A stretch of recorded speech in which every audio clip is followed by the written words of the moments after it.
আলহামদুলিল্লাহি রাব্বিল আলামিন আসসালাতু ওয়াসসালামু আলা রাসূলিল কারীম ওয়া আলা আলিহি ওয়া সাহাবি আজমাইন রব্বিশরাহ লি সাদরি ওয়া ইয়াসসির লি আমরি ওয়াহলুল উকদাতাম মিন লিসানি ইয়াফকাহু কওলি।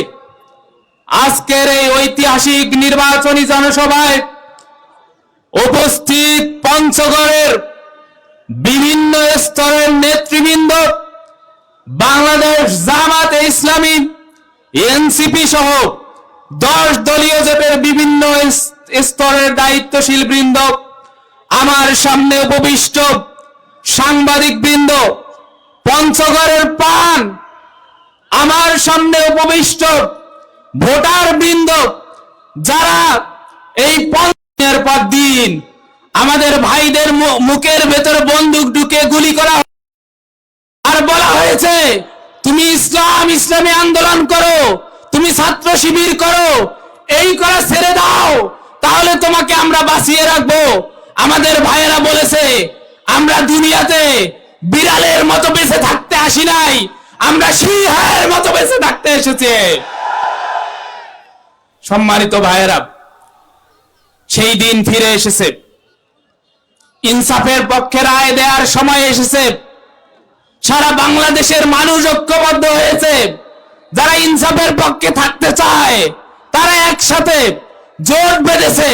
এখন বাংলাদেশের মানুষ, শুধু এই পঞ্চগড়ের মানুষ নয়, সারা বাংলাদেশের মানুষের উচিত কোন দিকে তারা যাবে সেটা সিদ্ধান্ত নেয়ার।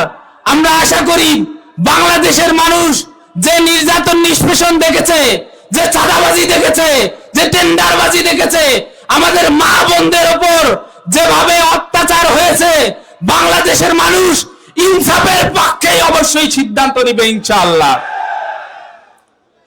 আমরা সবাই আশাবাদী তো ইনশাআল্লাহ। তারা আমাদের ভয় দেখায়। আমাদের মা বোনরা নির্বাচনী প্রচারণায় গেছে, গতকাল থেকে নির্বাচনী প্রচারণা শুরু হয়েছে, গতকাল থেকেই তারা নির্যাতন শুরু করেছে শারীরিক মানসিক ভাবে। আমরা তো ফ্যাসিস্ট আমলে দেখতাম, আমি চোখের সামনে দেখেছি আমাদের মায়েরা ভোট চাইতে গেছে, আমাদের বোনেরা ভোট চাইতে গেছে, তাদেরকে ধরে কোরআন সম্পর্কে, ইসলাম সম্পর্কে এরকম অকাট্য ভাষায়, অশ্রাব্য ভাষায় গালি দিয়েছে যেটা আমি মুখে উচ্চারণ করতে পারবো না।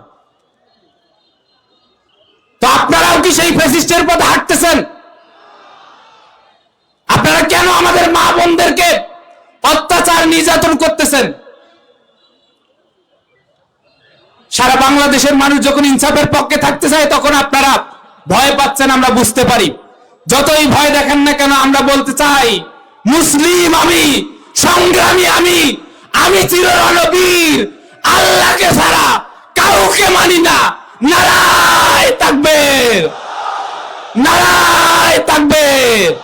ওমা তৌফিক ইল্লা বিল্লাহ। আসসালামু আলাইকুম ওয়া রাহমাতুল্লাহ।